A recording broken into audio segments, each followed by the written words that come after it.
Okay, this is the Segmental Cat Camel.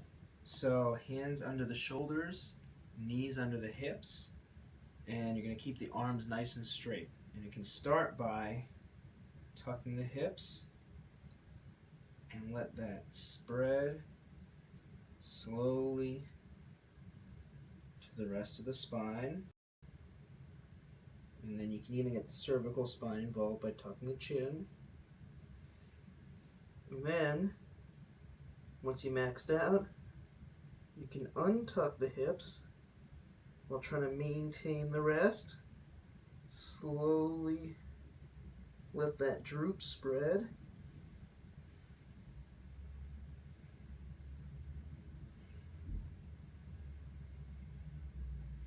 Just like that.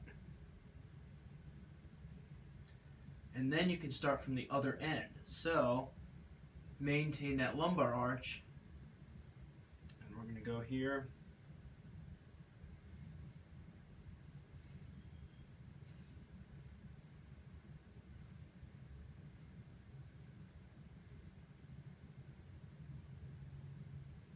Just like that.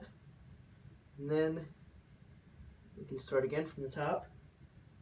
This one's tougher for me.